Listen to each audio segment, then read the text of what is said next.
Bersama-sama kita membaca Matius 13 ayat 1 sampai ayat 12. Kita baca bergantian ya. Matius pasal 13 ayat 1 sampai 12.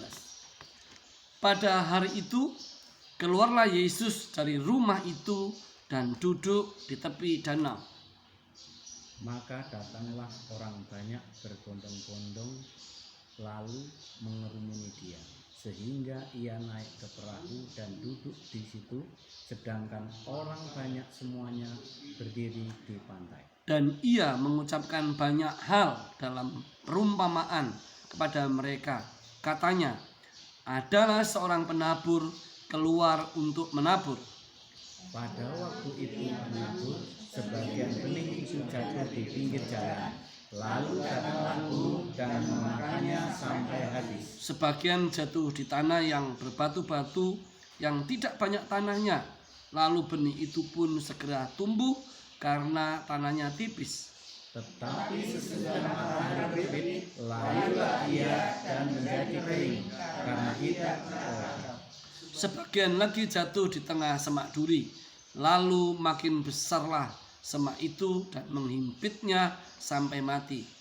Dan sebagian jatuh di tanah yang baik, lalu berbuah. Ada yang 100 kali lipat, ada yang 60 kali lipat, ada yang 30 kali lipat. Siapa bertelinga hendaklah ia mendengar.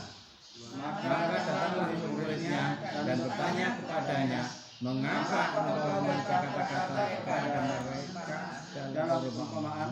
Jawab Yesus, kepadamu diberi karunia untuk mengetahui rahasia kerajaan sorga, tetapi kepada mereka tidak. Karena siapa yang mempunyai kepadanya akan diberi, sehingga ia berkelimpahan. Tetapi siapa yang tidak mempunyai, apapun juga yang ada padanya akan diambil daripadanya. Oke, terima kasih. Bapak Ibu mempelajari Matius 13 tentang perumpamaan seorang penabur ini tidak bisa dalam satu kali pertemuan. Kita akan membahas ini dalam beberapa pertemuan berikutnya.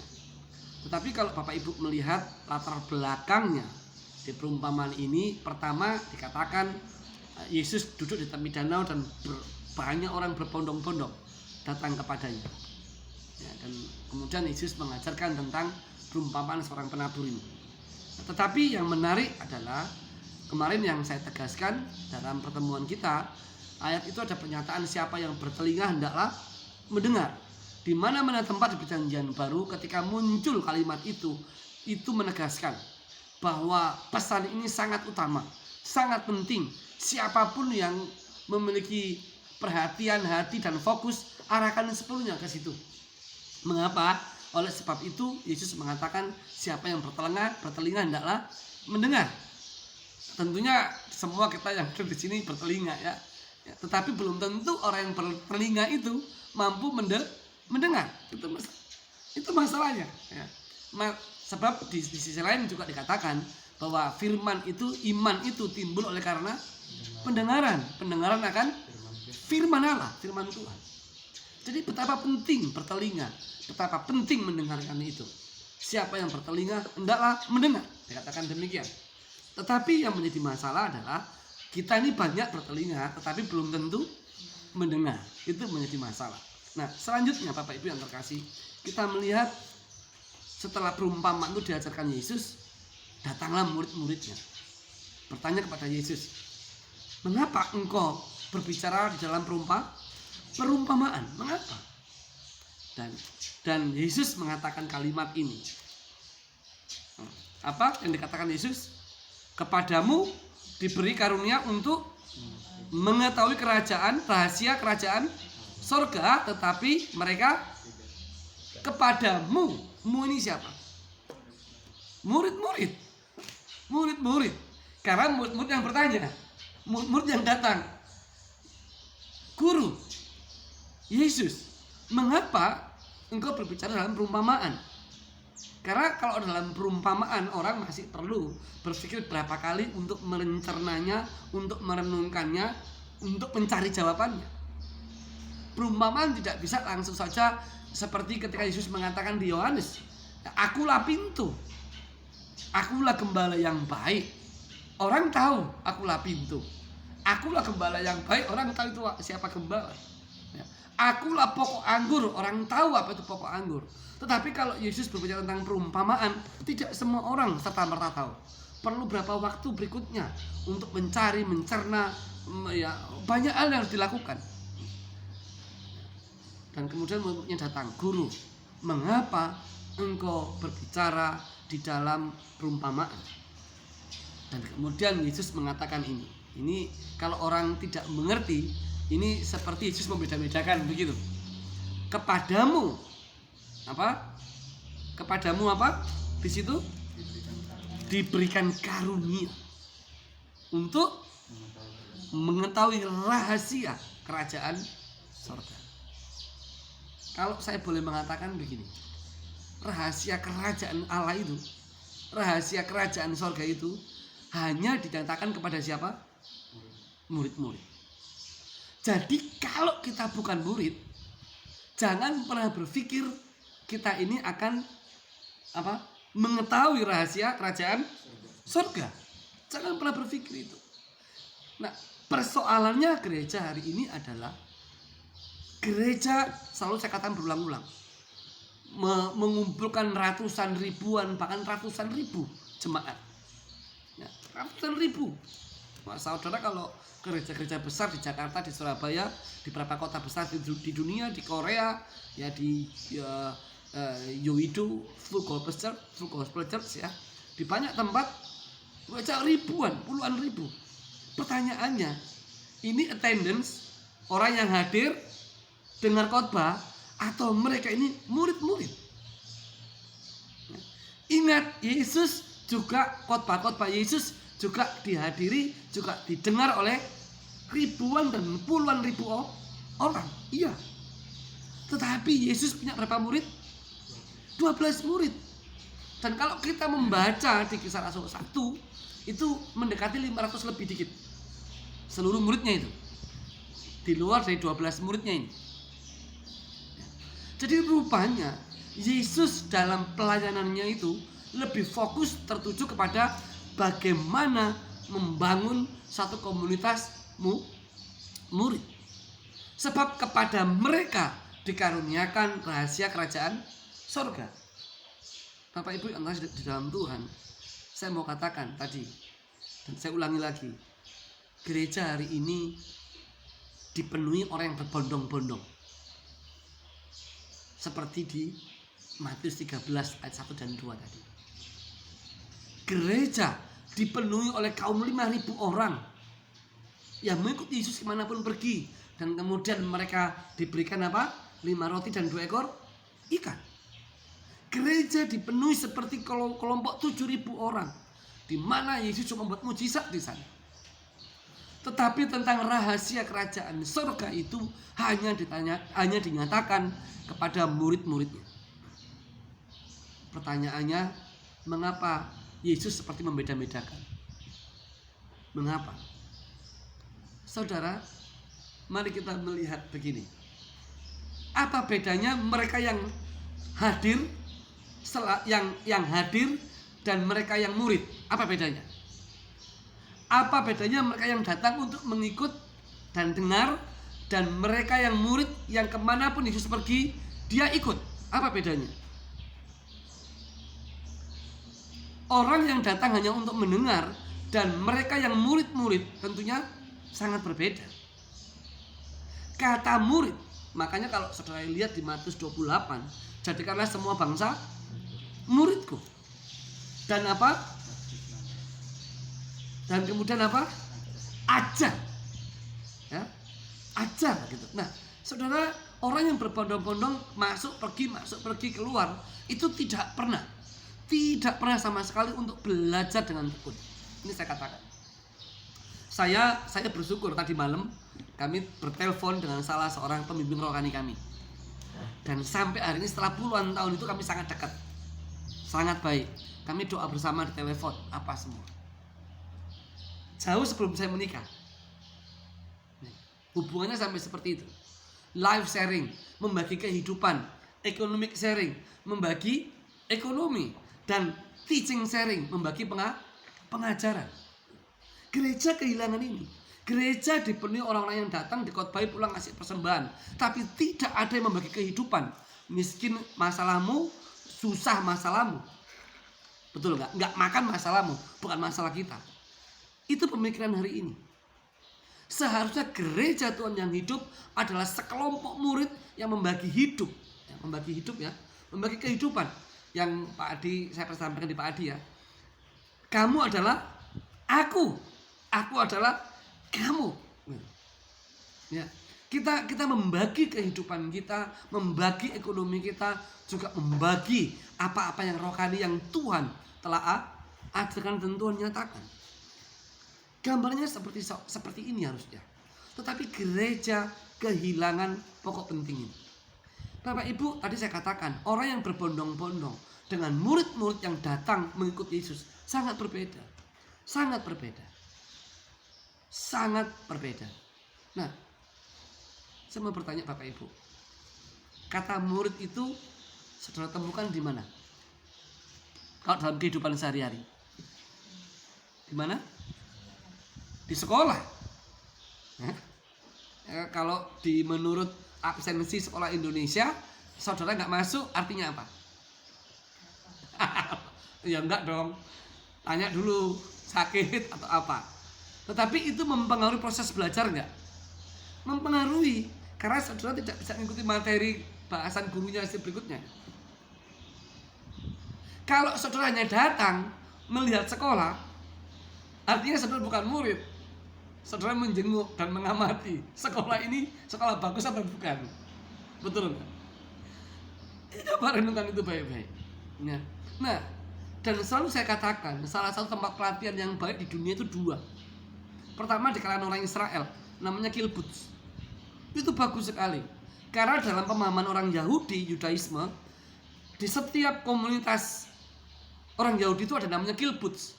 Sekelompok orang yang dibagi oleh satu area, dan kibbutz ini mereka mengajar Taurat Tuhan, astronomi, termasuk matematika. Dan itu jauh sebelum Yesus ada. Sudah kibbutz. Jadi Taurat sendiri itu sudah mengajarkan tentang hidup komunal, hidup bersama. Bahwa satu komunitas yang mengasihi Allah, yang the chosen people, orang-orang yang dipilih oleh Allah, yaitu bangsa Israel ini, hidup dalam komunal, hidup dalam komunitas, ya, yang dalam bentuk yang dinamakan kibbutz ini. Dan semua, saudara kalau ke Israel hari ini, ya, bisa dilihat di YouTube ya. Setiap kibbutz punya ruangan besar hall. Anak-anaknya boleh makan bareng di situ semua. Nanti diatur jam kerjanya para warga kampung itu. Mau tanam apa, mengerjakan bagaimana, termasuk membangun rumah. Jadi saudara akan sulit menemukan saudaramu yang kekurangan. Sulit sekali. Karena semua apa? Terpelihara. Semua terpelihara. Itu orang Yahudi. Ketika masuk zaman era Yesus, ini tidak berubah. Yesus hidup komunal bersama murid-muridnya dalam komunitas. Nah, hari ini kita ada media sosial ya. Pasti ada banyak komunitas ya. Ya kan? Entah komunitas yang disatukan oleh hobi, oleh kesukaan, ya kan, komunitas yang disatukan karena profesi panggilan, entah dia pendidik, entah dia dokter, entah dia petani, ya. Ada komunitas peternak lele, saya ikut, ya. Ada komunitas agri development, ya, pengembangan pertanian, ya. Ada kelompok profesional businessman, ada komunitasnya semua. Sekarang begitu. Ini bukan hal yang baru. Jauh sebelum media sosial ada, dari zaman sebelum Yesus ada pun orang-orang Yahudi sudah hidup dengan cara seperti ini. Jadi sebelum ada ide sosial Marxisme, Leninisme, sebelum ada seperti ini bahkan mereka sudah hidup komunal, hidup bersama. Itu bayangkan Bapak Ibu, cara menghidupi kebenaran Taurat Tuhan orang-orang Yahudi tempo dulu seperti itu. Nah, sekarang pada zaman Yesus menekankan komunal yang berbeda, satu komunitas yang berbeda, bahwa siapapun yang bersama dengan dia pertama-tama menerima apa? Teladan rohani. contoh rohani. Bayangkan kalau gereja nggak punya contoh rohani. Yang ada apa? Pertengkaran, pertikaian. Bayangkan kalau gereja tidak punya teladan rohani. Yang ada saling sikut. Bayangkan kalau gereja tidak punya pengajaran rohani. Bayangkan gereja tidak punya komunitas rohani di mana kamu adalah aku adalah kamu, yang didasari dan komitmen saling mengasihi. Bayangkan kalau tidak ada itu semua, gereja menjadi nol besar, kosong, tidak ada artinya. Nah, Bapak Ibu kalau lihat FB kita, ada beberapa ucapan tuh ya, selamat atas selesainya program SMP Pelita Hati. Beberapa itu adalah anak-anak rohani yang dulu pendalaman Alkitab dengan kami, yang dulu hidup bersama dengan kami. Dan sampai hari ini terpisah oleh jarak, tempat, tapi hubungan rohaninya kuat. Saudara, murid berbeda dengan mereka yang berbondong-bondong datang kepada gereja. Murid itu berbeda. Gitu. Nah, mari kita melihat satu pernyataan penting yang dikatakan Yesus. Kepadamu dikaruniakan rahasia kerajaan surga. Kepadamu, kepada murid-murid dikaruniakan. Karunia itu the Lord's favor. The Lord's favor itu karena belas kasihan, karena kasih Tuhan sendiri. Dia memberikan itu. Ya. Karena karunia, karena Tuhan mengasihi kamu dan saya. Karena kita ini murid-muridnya. Mengapa kita menjadi murid-muridnya? Karena kita mau menteladaninya. Mengapa kita mau menjadi murid-muridnya? Karena kita mau ikut jejaknya dia. Mengapa kita jadi murid-muridnya? Karena kita mau hidup di dalam kebenaran yang dia ajarkan. Kita jadi murid-muridnya. Kalau orang berbondong-bondong tidak. Begitu mendengar pengajaran keras, dia akan mundur. Gitu ya. Orang-orang berbondong-bondong tidak. Sedikit kalau dia menemukan bersinggungan dengan yang lain, dia akan mundur. Betul. Bayangkan itu.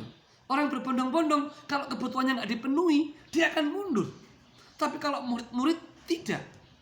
Apapun keadaannya, dia akan tetap punya satu pemikiran rohani bahwa segala kekurangan dan kelebihannya adalah untuk dikerjakan bersama, untuk saling bergandengan tangan bersama, untuk lebih menuju kepada tujuan rohani. Nah, Bapak Ibu yang terkasih dalam Tuhan, kalau kita melihat hal ini, kita akan melihat betapa Allah itu mencurahkan seluruh rahasia kerajaan sorga itu kepada komunitas seperti ini. Komunitas seperti ini. Nah, mari kita melihat seperti ini. Kepadamu dikaruniakan rahasia. Apa itu rahasianya? Kepadamu diberikan karunia untuk mengetahui rahasia kerajaan surga. Dengan kata lain, kerajaan surga itu penuh apa? Oh iya, penuh rahasia. Tidak semua orang bisa masuk ke dalam itu kalau tidak dikaruniakan. Ada kekayaan rohani seperti saudara mencari harta karun. Ada peta rahasianya. Oh, enggak semua orang bisa. Ada perlu waktu untuk apa? Mencari di mana harta karun itu. Saudara perlu mencerna, mengarahkan fokus pikiran untuk melihat kemana ini memimpin sampai kita menemukan harta karun itu yang dirahasiakan itu. Bapak Ibu, ini hanya dinyatakan kepada murid-murid. Kepada murid-murid. Mari kita melihat Yesaya. Kitab Yesaya pasal 50 ayat 4 sampai 11. Yesaya pasal 50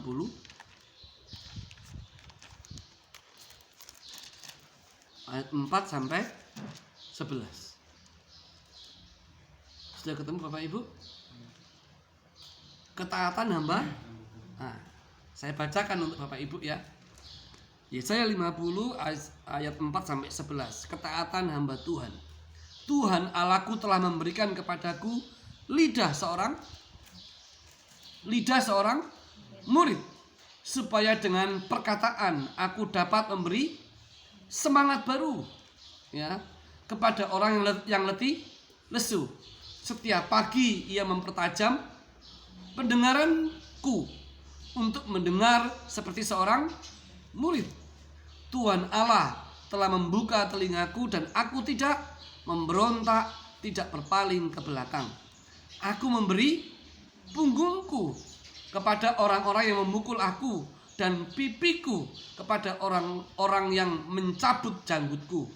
Aku tidak menyembunyikan mukaku ketika aku dinodai dan diludahi. Tetapi Tuhan Allah menolong aku, sebab itu aku tidak mendapat noda. Sebab itu aku meneguhkan hatiku seperti keteguhan gunung batu. Karena aku tahu bahwa aku tidak akan mendapat malu. Dia yang menyatakan aku benar telah dekat. Siapakah yang berani berbantah dengan aku? Marilah kita tampil bersama-sama. Siapakah lawanku berperkara? Biarlah ia mendekat kepadaku. Sesungguhnya Tuhan Allah menolong aku. Siapakah yang berani menyatakan aku bersalah? Sesungguhnya mereka semua akan memburuk seperti pakaian yang sudah usang. Ngengat akan memakan mereka. Siapa di antaramu yang takut akan Tuhan dan mendengarkan suara hambanya? Jika ia hidup dalam kegelapan dan tidak ada cahaya bersinar baginya, baiklah ia percaya kepada nama Tuhan dan bersandar kepada Allahnya. Sesungguhnya kamu semua yang menyalakan api dan yang memasang panah-panah api, masuklah ke dalam nyala apimu dan ke tengah-tengah panah-panah api yang telah kamu pasang. Oleh tangankulah, tangan Tuhanlah, hal itu akan terjadi atasmu. Kamu akan berbaring di tempat siksaan. Tuhan Allah memberiku kepadaku lidah seorang murid. Nah, saudara, ini dan dikatakan ciri seorang murid itu, lidahnya seorang murid untuk apa? Untuk membangun. Bukan untuk marah-marah. Bukan untuk menjelekkan orang. Bukan untuk menyerang orang. Bukan untuk menfitnah orang. Tidak. Lidah seorang murid itu untuk membangkitkan, memberikan semangat yang lemah letih lesu. Tegas sekali lidahmu. Jadi dia juru bicara siapa? Juru bicara Allah. Jadi murid-murid yang dibentuk oleh Tuhan dalam satu komunitas ini dibentuk oleh Allah dengan tujuan melalui lidahnya itu membangkitkan semangat orang yang lemah letih lesu. Nah, dikatakan yang semangat lemah letih lesu itu orang yang sudah tidak punya tenaga, tidak punya daya, tinggal tunggu maut datang. Tetapi oleh lidah seorang murid itu dia dibangkitkan dan dihidupkan. Oh, itu luar biasa. Ya. Yang kemudian dikatakan ia mempertajam pendengaranku. Bapak Ibu lihat di situ ya, mempertajam pendengaranku. Peka, ya, mendengar seperti seorang murid. Seorang murid mendengarkan siapa? Gurunya. Siapa guru agungnya? Yesus. Jelas, gitu. Jelas, gitu. Ya. Tuhan Allah telah membuka telingaku. Membuka itu dalam teks asli bagus ya. Membuka itu untuk mendengar kebenaran yang sesungguhnya, yang sejati. Dia menjadi peka dengan kebenaran itu, ya. Dan aku tidak apa? Memberontak. Ketika kebenaran dia terima dan membukakan hatinya itu, diterima, ya, didengar dari telinganya itu, membukakan hatinya itu, dikatakan ia tidak memberontak dengan kebenaran itu. Ya, kalau kita enggak ya. Yesus mengajarkan apa? Jikalau kamu tamar pipi sebelah kiri, berikanlah sebelah kanan. Kita apa? Memberontak duluan. Kita memberontak duluan. Enak kali. Emangnya dia orang tua saya, bisa pukul saya sebebasnya. Ya. Tapi ini murid yang sejati. Aku memberi punggungku kepada orang yang memukul aku. Mengalah dia. Ini kualitas seorang murid. Mengalah. Nah, orang Jawa itu bagus. Ada filosofi apa? Yang waras apa? Ngalah gitu. Jadi kalau Anda nggak ngalah, Anda nggak waras. Yang waras itu ngalah, yang rohani itu mengalah. Ya. Kalau orang dunia mengatakan yang menang itu yang nggak mengalah, yang bisa menguasai orang lain itu dunia. Seorang murid tidak. Prinsip hidupnya ini. Ya. dan pipiku kepada orang-orang yang mencabut janggutku. Ini pernyataan yang keras Bapak Ibu. Kata pipiku kuserahkan kepada orang yang mencabut janggutku, itu pernyataan yang keras. Kenapa? Di dalam budaya Yahudi, orang yang dicabut janggutnya itu penghinaan yang sangat-sangat memalukan. Dan orang ini bilang apa? Aku serahkan untuk dicabut. Dihina, dipermalukan, aku serahkan. Namamu mau dipermalukan, serahkan. Gak perlu takut. Mari kita lihat 2 Samuel 10 ayat 4 dan 5 ya. Itu contohnya yang dicabut janggutnya itu ya. Kitab 2 Samuel pasal 10 ayat 4 dan 5. Sudah ketemu Bapak Ibu? Silakan dibaca yang ketemu. Demikian firman Tuhan. Lalu Hanun menyuruh menangkap pegawai Daud itu. Disuruhnya mencukur setengah dari janggut mereka dan memotong pakaian mereka pada bagian tengah sampai pantat mereka. Kemudian dilepasnya mereka. Hal ini diberitahukan kepada Daud. Lalu disuruhnya orang menemui mereka, sebab orang-orang itu sangat dipermalukan. Raja berkata, tinggallah di Yeriko sampai janggutmu itu tumbuh, kemudian datanglah kembali. Bayangkan. Jadi ini kasus utusan Daud yang dipermalukan oleh Raja Hanun ya, diambil, dipermalukan, dipotong semua janggutnya. Itu penghinaan. Dan Daud membela. Oke, kamu berdiam diri dulu sampai janggutmu tumbuh. Tapi kalau Bapak ini lihat baca itu sampai habis, yang memotong janggut itu dihabisi oleh Daud. Raja-raja dihabisi benar. Karena telah dipermalukan anak buahnya. Jadi kalau saudara Yesaya 50 tadi, dan aku menyerahkan diriku kepada orang yang mencabut janggutku, itu kata menyerahkan, aku rela. Ketika orang menghinakan aku sehina-hinanya, aku rela. Tanpa membalas. Itu kualitas orang murid. Kualitas orang murid. Saudara, ini hanya bisa terjadi. Kualitas ini hanya ada di dalam kehidupan murid-murid, dalam gereja Tuhan, dalam komunitas gereja Tuhan. Kalau firman itu sungguh-sungguh mengubah total. Kalau kita punya tekad bulat untuk hidup di dalam jalan yang Yesus telah ajarkan. Kalau seluruh kualitas yang ada di dalam diri Yesus itu, kita sepakat bertekad bulat, aku mau hidup seperti Yesus hidup. Satu kebodohan dan kekonyolan, kesia-siaan kalau kita percaya Yesus, tapi kita tidak mau meneladani kehidupan Yesus. Berbahagialah kamu yang miskin di hadapan Allah. Kita nggak mau. Kita ribet cari kekayaan. Sebenarnya kekayaan itu hanya apa? Sesaat. Yesus sudah bilang, cukupkanlah dirimu. Cukupkanlah dirimu dengan ada apa yang ada padamu. Paulus ya mengatakan demikian. Yesus mengatakan apa? Jangan kamu khawatir. Kita ini seorang murid. Kita ini murid Kristus. Kalau kita murid Tuhan, fokus kita adalah kerajaan Allah. Fokus kita adalah kepada Kristus. Itu fokus hidup kita. Di dunia ini, tanah yang sementara ini, kita diizinkan Tuhan untuk hidup. Untuk menabur kebenaran kepada sebanyak-banyaknya orang. Di dunia ini kita diizinkan Tuhan untuk Tuhan bekerja juga mengubah total hidup kita supaya hidup kita ini menjadi gambaran Kristus yang hidup. Itu harusnya. Tapi gereja sibuk bertengkar. Gereja sibuk berkaraka dalam hidupnya, dalam dirinya. Sibuk berkaraka, untuk apa aku gereja? Paling ya cuma itu doang, gini-gini. Aku nggak suka dengan si B, nggak dengan suka C. Sibuk. Tapi kalau saudara mau menyerap, saudara mau menyatu dengan kebenaran, mau bertekad bulat untuk hidup di dalam ajaran Yesus, saudara akan melihat mau penghinaankah, mau difitnahkah, mau dijelekkah, ya kan, mau dikata-katakan burukkah, semua tidak berguna, tidak berpengaruh apapun. kepedulian kita lebih kepada bagaimana Allah itu membentuk kita menjadi seorang murid yang sejati.